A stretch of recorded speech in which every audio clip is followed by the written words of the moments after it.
Welcome back to the conservation conversation. My name is Chemtai Kirui. I hope you've enjoyed that short break and are ready to dive back into a discussion with Dr. Peter Muruthi, who is the Vice President of Species Conservation and Science at Africa Wildlife Foundation.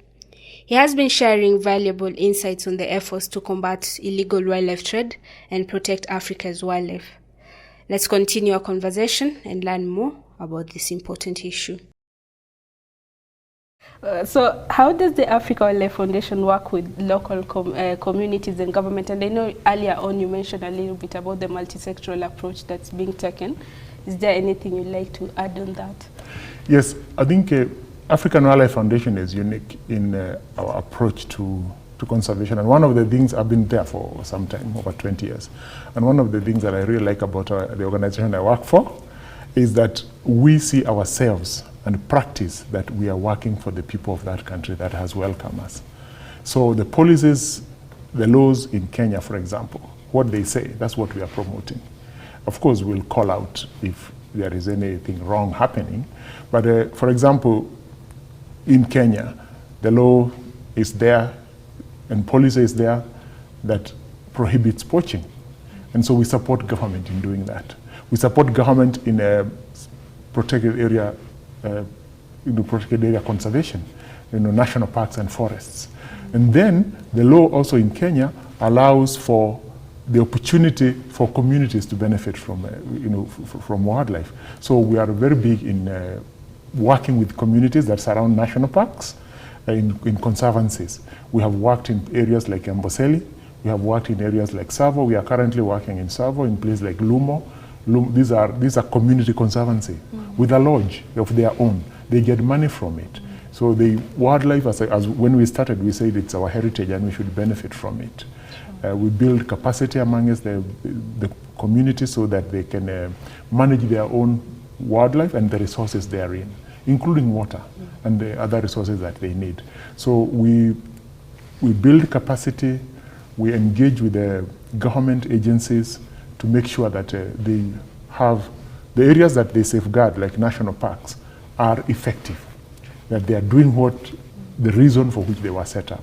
And then wildlife doesn't know the boundaries between community areas and the protected areas. And so as it moves to community areas, those areas should not be a sink. And therefore that's why when communities have agreed and want to benefit from wildlife, we work with them. We build capacity, they set aside land for their own land for wildlife, and they can benefit. And that ensures a longer term sustainable ecosystem for the benefit of the wildlife and the people. In our mission, people are central. So we cannot conserve wildlife only for its purpose. Even as beautiful as that is, people must benefit for the long term. Otherwise, we will be kidding ourselves that you can conserve wildlife and other natural resources when you have set humans aside. When we started, we said we are doing conservation for the benefit of people, for the benefit of the natural resources, and the overall human well-being. And I think the key word there, Dr. and correct me if I'm wrong, sustainability, because since time immemorial, we've lived together with this wildlife. It's only right now because resources are scarce. Yes, and even though we have lived with this wildlife in perpetuity, that's a good place to start. But there are more people. But the choice that people make on how to use their land is important.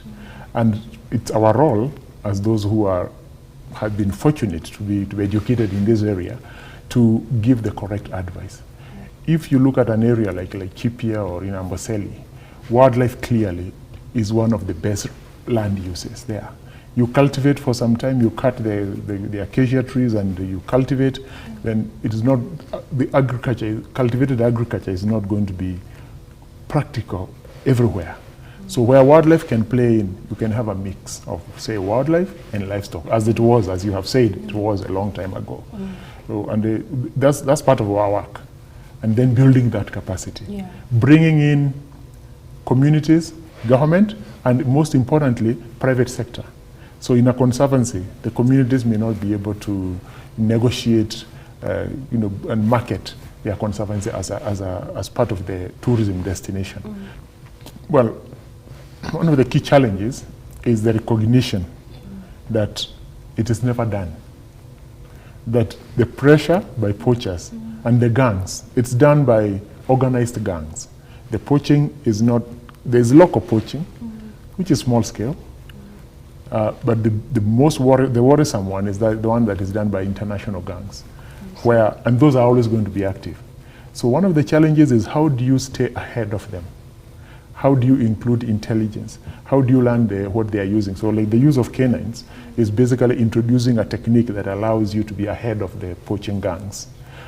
Working with the international community, because the demand for illegal wildlife products like rhino horn or ivory or lion bone is in places beyond Africa. The most of it is in China, it's in a place like Vietnam for rhino horn, and we have to work with those countries. So even the Ministry of Foreign Affairs, the Ministry of Planning, this is a multi-sectoral issue. And so part of the challenge is that we have to take this as a big issue. For example, if the demand were to end, then the poaching would end. Yes. True. And we would create a situation where our people and our country is able to enjoy the fact that we are endowed with wildlife and natural resources without putting a lot of cost in its protection. This wildlife conservation must be demystified. Let the ranger who is safeguarding the wildlife in the conservancy come from that community. Let them educate people through that. It's employment that is coming from their heritage. You cannot be rich on someone else's resource. Use your resource. If your resource is water, use that water in a clever manner, have sustainability around that use. Is it wildlife? The same. And you can do that through creating an industry around it. Yes. Yeah. Later on, I'm hoping it'll still come back to the program, Dr. because we can even look at what it means when an endangered species disappears and how that local community, like it's a huge conversation around that, right? But I also wanted to find out if you can share success stories. We love success stories. Yes. Yeah. Is there any success story or notable achievement in this effort to combat illegal wildlife? Currently, I think the example that I gave of Jomo Kenyatta and Entebbe, I like the Entebbe one. When we started in 2015, Entebbe airport, as small as it is, and remember this is an international trade, so what the poachers will usually do and the traffickers, if law enforcement has been enhanced in one country like Kenya, they can even go and try to use another place where there is a loophole. So they were using that in Entebbe. And we are aware now that they are using Bole Airport in Addis Ababa. And so efforts are being there. We are putting a dog unit there. Okay. So the Entebbe case, we have had many, many arrests. And we have had people even who moved people from other countries, not just Kenyans or Ugandans. So I would say that the lessening of the use of Entebbe as a trafficking route, and the fact that is attributable to the fact that the dog unit has really enhanced the anti-trafficking effort there. Yeah. That translates into species recovery. It is you can relate those two. There is an anti-poaching effort. What is it translating to the how well the species is doing in the field? And those two countries, Kenya, Uganda, and even Tanzania. Oh, by the way, in Tanzania, just about 10 years ago, lost a lot of their elephants. And now, Tanzania's elephant population is back on an increase. Wow. They are doing really well. The Kenya, Tanzania, and Uganda used to be in the group that was called the Gang of Eight, but under CITES Convention, and they were removed from that a few years ago because they increased their efforts, including in those 3 countries, introduction of the canines. There is hope. Yes. No. There is absolutely there is hope. Yeah. Sorry, just a quick one. This canine special unit here, is it operational in Tanzania, Kenya, Uganda? At the moment? It's operational. The one that we are working with is we're working in 7 countries. Okay. We're working in Mozambique, which was notorious for trafficking of rhino horn from South Africa. Most of the rhinos are found in South Africa. And one of the exit routes was the airport in Maputo. That has literally stopped. We have them in Botswana. We have them in Kenya, in several places. We have in Tanzania, in Ethiopia. We are starting now, and in Cameroon. So we are in 7 countries. There are other organizations also who have, but ours, the ones we support are in those key. And the placement of those units, the canine units, is based on a good understanding and looking at the data and movements of the traffickers. Within a country, they can be moved immediately. There is intelligence. And they are owned by, let me not lose this point, that those dog units are owned by the government. We support them. Okay. Yeah. I think I've answered all the questions you asked me, and if you're wondering where we're getting these questions from, the contacts are on the screen there. You can follow me on my Twitter account at Chemtai Kirui, and also my Facebook page. You go there early in advance. I always tell you who is coming in the studio, and you can post in your question. And I think Dr. has been so kind to us and answer all the questions that you have. But I have 2. Don't laugh at me, Dr. I know that people who are listening to this, and I have a clip about the canine units working around, and they're thinking, I have dogs at home. Can I list it to African Wildlife Foundation and have them work? Because we need money. Inflation is high. How does it work? That would be a good intention. But these dogs are bred and trained specifically for this. Okay. So we get dogs that are specifically bred over several generations. We buy them sometimes locally, but also mostly from Europe, from Eastern Europe and from the Netherlands.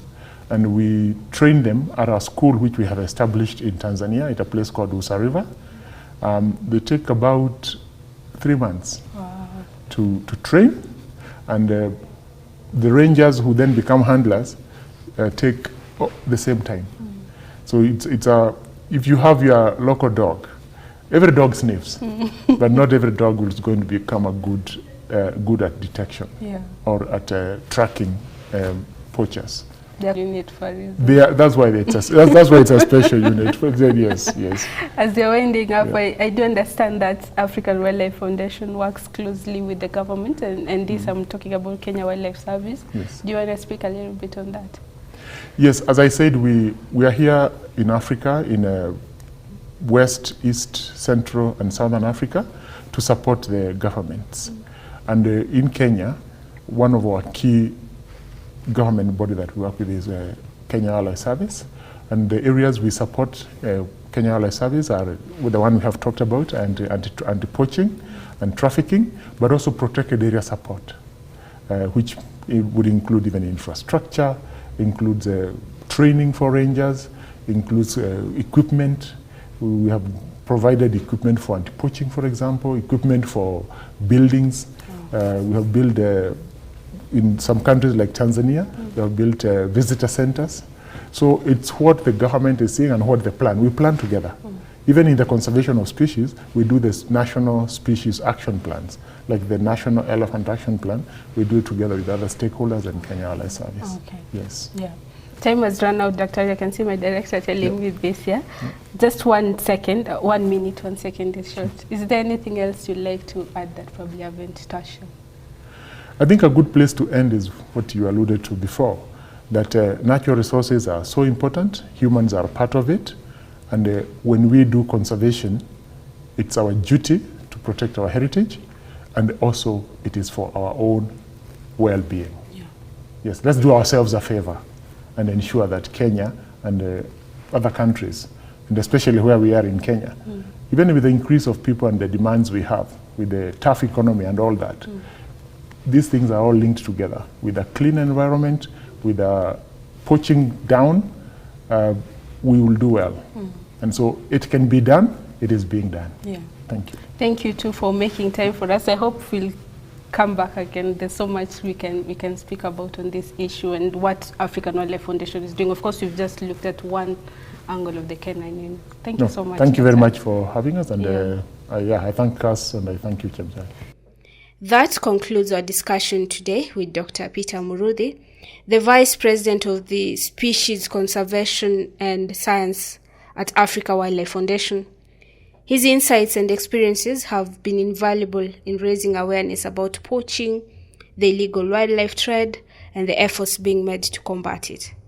If you're new here and you're seeing this program for the first time, please follow us on our social platform and get engaged there, and then we can have your voice being heard in the studio. Thank you so much. My name is Chemtai Kirui. I'm hoping to see you on the next one. Have a blessed one. Bye.